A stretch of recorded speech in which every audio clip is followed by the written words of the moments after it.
Hello, my quilting friends. Leah Day here with a great quilting friend, Patsy Thompson. And Patsy's going to tell us all about machine embroidery. So to get started first, talking about how you get into this. How did you fall in love with machine embroidery?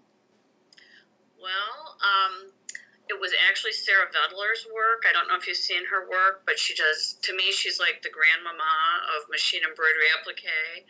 And it was kind of funny how I ended up getting into it. I won a $12,000 sewing room, and one of the prizes, the biggest part of the prize, was a baby lock embroidery machine, which was at the time their top of the line machine, and I had absolutely no interest in embroidery. And that literally sat in a box for almost 10 years. And I was teaching at a dealer in Florida who had one of those big events where they're trying to sell people a lot of machines. And at the end of one day, her husband was walking me out to the car, and we were joking about how many machines she sold. And I said, I'm embarrassed to say this, but I have this embroidery machine. It's never even come out of the box that I won, and it's like 9 years old now. And he said, you better open that thing because it's going to be obsolete in about a year. And shortly thereafter, I saw Sarah Vedler's work, and I was like, oh my God, I can't believe that I have wasted 9 years when I could have been, playing around with this. And so I took the machine to my local dealer thinking this is going to be a huge deal to learn how to use an embroidery machine. Literally 15 minutes in his shop, came back, set it up, was embroidering. I mean, within 30 minutes of getting home, I had embroidered my first thing. So I was like, oh my God, this is so much easier than anybody would ever imagine. Awesome. Yeah, that's super cool. I can't imagine winning a $12,000 studio. That's so awesome. You're so lucky. I know, I was really lucky. So what do you predominantly make with machine embroidery? I use it to make applique quilt blocks, and then I piece them together the way anybody would, and then quilt them. But what I love about it is I can make very complex blocks and finish the edges of the applique shapes with beautiful decorative embroidery, and even decorate, depending on how large the applique shape is, sometimes do some really pretty decorative work inside of it. So it's kind of, for me, I did a lot of free motion machine embroidery before I was using an embroidery machine. But to me, this is, I can just expand on that a million times using an actual embroidery machine. Plus, I love that I can be doing something on an embroidery machine, flip my chair around, and be machine quilting something at the exact same time. Yeah, that kind of makes you feel like you have two of you in the room, right? Exactly. So can you describe how that process works, like with hooping and the stabilizer and the layers of fabric? Sure. I do things, I think, a little bit differently than the average embroiderer, because I think most people come into machine embroidery applique having been a traditional embroiderer first, and to me, they're a little bit different. I never ever hoop fabric, and to me that makes everything easier. I never have to worry about hoop burn. I don't have to worry that maybe I'm stretching or pulling on the weave of the fabric, and it really allows me to get good placement. So what I always do is I hoop one piece of cutaway stabilizer, and the reason I'm usually using cutaway is because most of my designs have enough dense embroidery that I feel I need a permanent stabilizer underneath. And with a tearaway stabilizer, a paper one, over time, if you wash it repeatedly, that paper is going to disintegrate and go away, and I'm worried my stitches won't be stable if that happens. So I hoop one layer, usually of cutaway stabilizer, put that on the machine, and the first thing I always stitch out is registration guidelines. And that's different for every single design that I do. If I'm messing around, if I have, say, one thing I'll do a lot is I'll take some kind of a design that is a single hooping design, and I will start repeating it onto a giant block. And so let's say I want to center it. I keep a set of crosshairs on my machine that will center anything. It doesn't matter what the design is, and just print that out. And then once or stitch that out on the stabilizer, remove that from the machine, and then I take my fabric block, which I have stabilized the fabric block itself as well in some way. Usually I've fused a layer of interfacing to the back side, and depending on how dense the stitching is, I may or may not also use, I use Sullivan's stabilizing fabric spray. And sometimes I can just use the Sullivan's fabric stabilizing spray and not use interfacing. It all depends on the design. But my fabric block has been prepared, and again, depending on where I want this design to fall on my fabric block, I used soap slivers from the shower. I use White Dove soap. It's the only one I can attest to that it works really well and always comes out. But I keep a vegetable peeler in my sewing room, and I just shave the edge to keep it nice and fine, so I always get a nice fine edge. And I usually will mark guidelines in soap on the fabric block. So for example, just as an example, let's say that my hooped stabilizer has a set of crosshairs that's going to center this design. I would do the same thing on the fabric block. If I want to center it on square, I'd have a giant plus sign. If I want to center it on point, I'd have my plus sign along the diagonal so it looks like a big X if you're looking at it square on. And then I take flat-headed straight pins, meaning a pin that truly has no bump at all on the bottom of the head. And working from under the stabilizer, I pierce the center of that crosshair on the stabilizer, come up, and then I pierce the center of my marked soap line on my fabric block, push it all the way up, and then I put a foam pin anchor on it to hold it tightly in place, and now I'm back to two hands. I've got my use of both hands, and then I'll take another straight pin, go under the stabilizer at the end of one of those stitched lines, and I will go ahead and pierce my fabric block on the soap line, and I know I'm piercing in the right place if the needle stands up straight and the fabric lays flat. Put a foam pin anchor to that. Now I'm back to two hands again, and I just do that for all of my lines. And then once everything is aligned properly, throw a few pins along the edges, take out the foam pin anchors and the straight pins, and I'm ready to embroider. Excellent, excellent. I was able to follow everything that you were saying, and I'm sure, we could probably add some photos if you're stitching something out and you want to send us some photos, then we could definitely add those to the show notes. Sure. So what are some of your favorite supplies for machine embroidery? You mentioned the Dove soap. Do you have a favorite stabilizer brand and favorite pens, anything like that? Yeah, I use, there's a company out of Winston-Salem, North Carolina. I believe it's called the Embroidery Store, but the web address is not theembroiderystore.com. But if you Google the Embroidery Store, it's something like mstore.com. And I buy from them. I usually buy in bulk because stabilizer is very heavy. And usually you can get free shipping if you charge $100 or more. So I'll do it like once a year and make a giant purchase so I don't have to pay for shipping. But I use their medium weight cutaway. The reason why I ended up going with them is when I first started embroidering, I was spending a small fortune on stabilizer. And I was at my local dealer, and the OESD stabilizer that Bernina was marketing, which cost a lot, they said, we have to be honest with you, this is the exact same formulation as this Machine Embroidery Store. We can get it a lot cheaper. So I've been using it ever since. I've been real happy with it ever since. The other thing I would recommend is you have to have a nice mini iron. You need the mini iron for a couple things. One is you need a teeny tiny iron plate to do precise fusing, which I'm always using pre-cut, pre-fused applique shapes. And so you've really got to pay attention to that. You are fusing directly inside the placement outlines. There's no room for messing around there. And if you have a big iron, you can't see well. And the one I'm using is a Clover mini iron. They actually have multiple models. The model I like is the less expensive one that does not have a guard, a plastic guard along the shaft, because that plastic guard makes it very difficult to see where you're fusing. So you have to be very careful not to touch it. It's one of those things like the stove when you're a kid. You do it 1 or 2 times, you learn never touch that thing. I mean, it's dangerous, but you learn quickly. Yeah. And I also...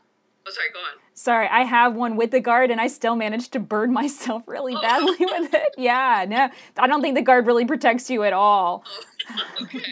That's good to know. And I should say, I had a couple of the original Clover mini irons that truly were not safe. They shouldn't have ever been allowed to be sold. So if someone's listening and you've tried a Clover mini iron and had a bad experience, go back, give them a second chance, because the models that are out there now, they don't have the electrical shorts. You don't get little mini electrocutions like you did with the original ones. So what needles and thread do you use for machine embroidery? I use Schmetz needles pretty much. I buy them in bulk.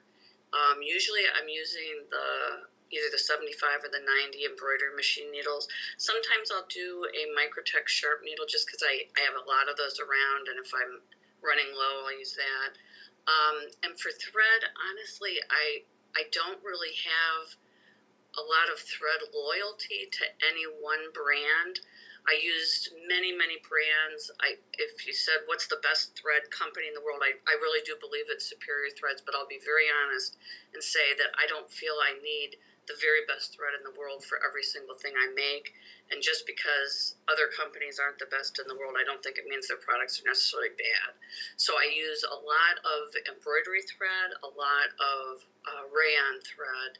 And when I say embroidery thread, I mean I'm using polyester filament thread. That might be a triloba polyester, might just be a plain old filament polyester. I never use the spun polyester. And the reason for that is, to me, thread is so important. To me, it's the paintbrush. And so I really want people to notice my thread work, whether I did it by hand, or I did it on a sewing machine, or I did it on an embroidery machine. I want sheen. I know a lot of people, and Sarah, who again, to me, she is the queen of all machine embroidery applique, she uses cotton thread. And to me, I would never embroider with cotton thread because I want that sheen. Yeah, you absolutely do have a very distinctive style when it comes to thread. I was just recently stitching out something, it was like a band for a bag, and I was stitching some feathers, and I decided to change up thread colors, like I did a little bit of a flourish inside the feather. And then I got done and I looked at it, I was like, this looks like Patsy Thompson. How do you develop that? How did that come about, where you developed this really good eye for blending colors and really making them stand out? Oh, thanks. I don't know. I think it just comes by playing with thread. And I coming up in the world of quilting, I never considered thread even. To me, a thread was like a pencil. You know what I mean? It was meaningless. And then all of a sudden, sometime in, I guess it was the late 1990s, there were all of a sudden all kinds of colors of thread and types of thread. It was like the whole thread world exploded. And I didn't know how to use most of them. So I just started playing with them. And one year, that was my New Year's resolution: get to know as many different types of threads as you can. And ever since then, I'm like a thread junkie. I mean, that's my vice. Awesome. Yeah, that is one of those things that I really haven't dug into. I kind of found what worked, and then I only bought that. And now I'm looking at it going, well, maybe I should branch out a little bit and try different things and experiment some more. So I like your idea of a New Year's resolution to try more threads. So let's get back to your machine. What is that machine that you won? And do you like it even now after 9 years in a box? And do you have your eye on any new machines? Well, one thing I've learned about embroiders, they're very different than quilters, and they're always trading up. If you thought quilting was expensive, wait till to the world I'm saying that, wait till you get into machine embroidery, because then you really start spending money. I won it was a baby lock Elagio, and it was great. It worked perfectly. It had floppy disks, was the way you transferred. And so I'm going to say maybe 6 to 8 months after I started embroidering, I went and bought a Baby Lock Elissimo, which I loved. I think Baby Lock and Brother have the most user-friendly machines. I mean, I still probably know how to use 1% of what these embroidery machines can do, but I mean, what I can get done just knowing a little bit about my machine, it's incredible. But anyways, from there I started buying used Baby Lock Elissimos on eBay, and the reason for that is I live in 2 states, and I was driving machines back and forth, and my car got broken into, and they canceled, first accident I've ever had, and they canceled my car insurance because it was too expensive of a loss. And the only way I could get new car insurance from another company, I had to say I wouldn't be transporting embroidery machines. So I kind of got into an eBay thing, and every time I saw a good deal, I'd get one. I don't want to tell you how many machines I have, but I since then have bought Destiny, which I also love, which is kind of like a souped-up version of an Elissimo. So if somebody else is looking on eBay, I'm not saying it's going to be me, but it might just be me. If someone else is looking on eBay for a Baby Luck Elissimo, what would you say is a good deal? Oh, gosh. It depends. There are different upgrades that can be put onto an Elissimo to make it like an Elissimo Gold, Elissimo Go 2. So there's going to be some variation in price, but honestly, if I had to buy a machine right now, I would be willing to pay, depending on what upgrades were on it, between $3,000 and probably $4,300 for a Baby Lock Elissimo with some of the upgrades. One thing I've learned is always find out if the original boxes that came with the machine are available for shipping. If you don't get those original boxes, walk away no matter how good a deal it is, because shipping something like this really matters. I do not ever trust when they say it will be professionally packed. That just doesn't mean anything. It means you went to a UPS store and a guy who doesn't know anything about packing put some stuff in a box. So make sure you get the original boxes. But I have bought several sewing machines on eBay, and honestly, probably five or six embroidery machines used on eBay, and I've had great luck with all of them. Excellent, excellent. Yeah, and I know, quilters are such gearheads. I mean, I am completely guilty of this myself, where it's like, I got to get all the feet, and with embroidery, it's like, I've got to get all the hoops, and I've got to get all the upgrades. I have a Janome 15,000. I've been very pleased with it, but I know what you're saying about these different machines, the different brands. It strikes me that Baby Lock was really well positioned there. And got into machine embroidery and has kept it really open and easy to do. So that's really awesome. So I know I was reading on your blog about how, like, your process of starting to quilt around your machine embroidery, and you start with invisible thread. Do you have any tips for working with invisible thread? Yeah, normally before I was doing machine embroidery, I always outlined all my regular applique shapes with invisible thread as well. And when I would do that, I would use the smallest needle possible, which is a 60/10 Microtech Sharp. The reason being, a lot of my applique was done on fusible web, and if you happen to veer inside that applique shape at all, you're going to make a hole, and because it's fusible web, that hole won't heal. And so I want my invisible thread work to be invisible, and to do that, you want to make a small hole, because you don't want a trail of holes to give your stitching away. With machine embroidery applique, I've found that a size 60 needle just is not going to hold up, because the stitching is so dense, you're just going to break the needle. So I still do outline everything with invisible thread. Very important to do, because it will make those appliques kind of pop out and give you almost a mini trapunto effect, even though there isn't any trapunto. But I use a bigger needle, usually a 70 or an 80. And the other thing that I've learned, I kind of like to cheat. I'm always in a hurry.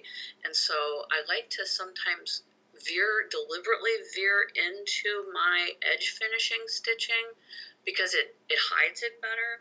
And the more I'm doing it, the more I'm realizing what decorative stitches you can get away with that and no one will ever see your work, and others it's a dead giveaway. So for example, a satin edge stitch, you'd never want to stitch into that. It gives it away. It makes the satin stitch look bad. But most of the other really rich, more intricate embroidery edge finishing stitches, you can go right through the center of it. Nobody will ever know. Cool. And have you ever considered just using regular thread, or did you not like that look? Is there a reason why you went with invisible? Yeah, I don't want anybody to see that stitching. I want to create an effect without ever having a stitched line show. And I had a couple of quilts that I sent off to long armers to do because I didn't have time. And I did it mainly to save myself time, but also so I could come back and inspect their work. But anyways, most long armers hate invisible thread, and so they will use, some other thread that closely matches it. And I honestly didn't like the look of that as well. So how long does one of your machine embroidered quilts take? I know that you're doing, like the designs on the blocks, and then you're taking that off the embroidery machine, putting it together, and then machine quilting it really nicely. So how long does that usually take? That's a good question. And I generally don't know because at any given time, I probably have about 12 different things that I'm quilting. I mean, most things I make, I don't make them and finish them quickly. The only things I make and finish relatively quickly are really small things like a table runner. But most other stuff, I mean, it's kind of dragging around for months, and I'm switching off so I don't get bored, between projects.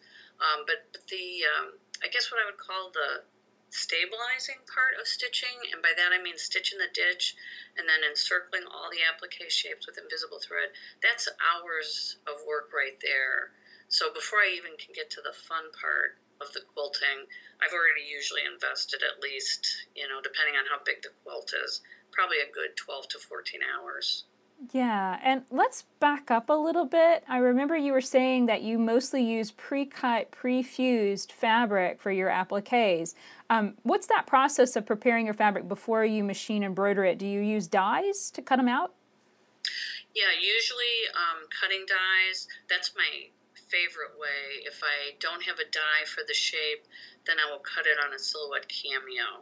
I'm not as wild about the cameo. I don't feel like I'm as efficient with it as I am with cutting dies, but it's a good alternative having an e-cutter. Okay. And what do you feel like is like the best thing about machine embroidery? What does it do really well or faster that is harder to do with a regular sewing machine?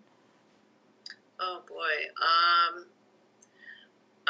Well, two things I guess are three things I love about it.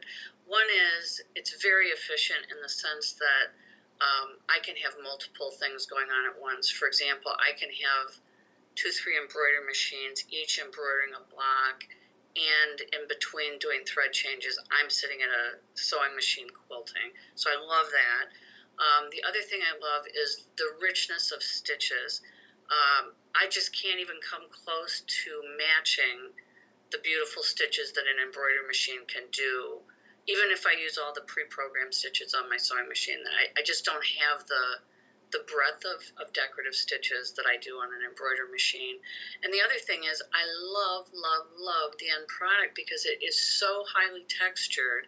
I mean, I still, to this day, I want to touch these quilts just to, am I really seeing what I think I'm seeing? It just creates such cool texture, and I can't do that with free motion embroidery by myself on a sewing machine. Yeah, and is there anything that you feel like you wouldn't try with machine embroidery, or is there any technique that you haven't tried yet? Oh, there's a ton of stuff I've never tried.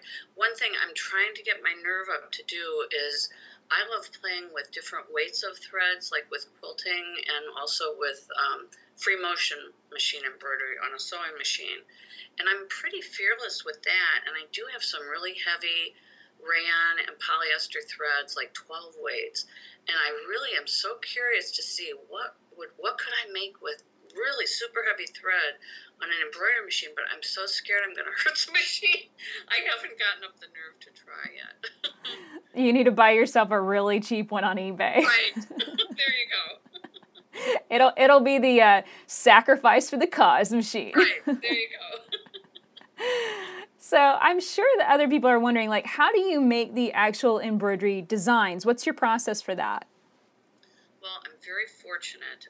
When I started doing this, because I'm like you, I don't really make other people's quilts. I like to make my own designs. And so when I started out, I bought some of Sarah Vedler's machine embroidery applique designs, mostly to learn the process. And then I got Bernina V6 designer software.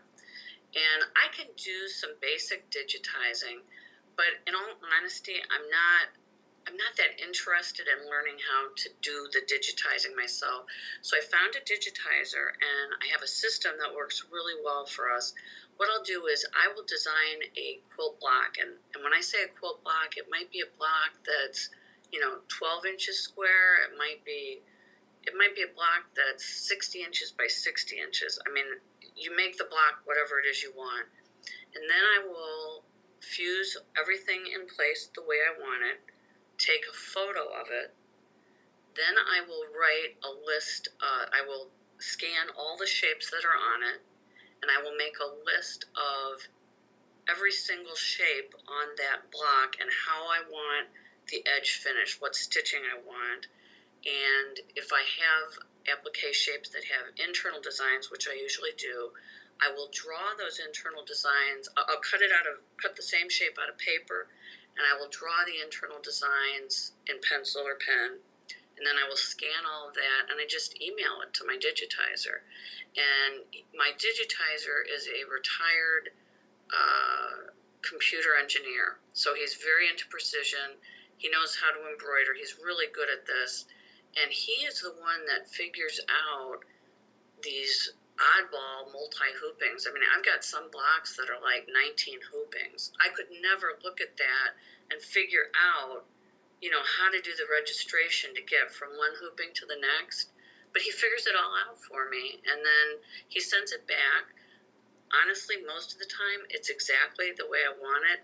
Every once in a while, I'll say, you know, I don't like that stitch after all. Let's swap this for a different one. Or maybe there's a couple of stitches, something just doesn't look right. And then we'll just go back and forth. But it's a wonderful setup, and he has really allowed me the freedom to create all kinds of stuff that on my own I could never do. And does he digitize for other people or just for you? I know he does for other people. He actually, I was given his name by a friend, and he told me mostly he digitizes things like logos and stuff. And so when he started getting my stuff, he's like, oh my gosh, this is so nice. Because he was, at that point, he was about to retire. And he said, this is so much more challenging to me. You know, he goes, I love doing this stuff. So, yeah, I think I don't want him doing a ton of people's stuff or he won't have time for mine. But yeah, I don't want to give his name out publicly, but yeah, I think he does work for other people too. Okay, good to know. Well, if somebody wants to know his name, they'll have to come through you first. Okay? Right. Good to know. So about how long does that process take, the back and forth? Like you come up with the design, how long does that process take of you kind of fiddling around with paper and drawing and stuff and sending it to him? So how long does that initial process take, and then how long does it take to get the designs back from him and that back and forth process? It depends on the complexity of the design and what is going on in each of our lives. Sometimes it's very quick. I mean, sometimes I've had a few where it's come back, you know, 3-4 days later. I would say for more complex designs, it's usually in the order of 10 days to 3 weeks, which is really pretty quick when you think about it, to get something back from him. Going from my end on, it's hard to say because I think we're probably similar, like you're doing dishes at night and in your head you're thinking about designs.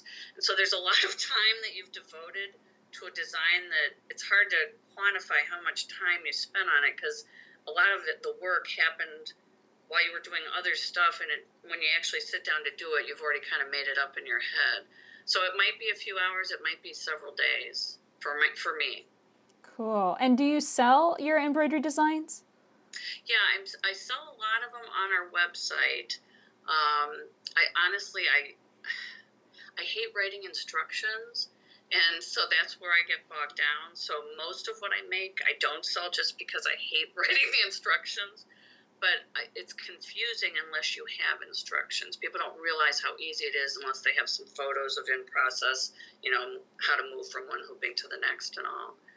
Yeah, you practically need to make a video of it. It's a lot of multi-step, you know, just what we were talking about earlier with the hooping to create a block.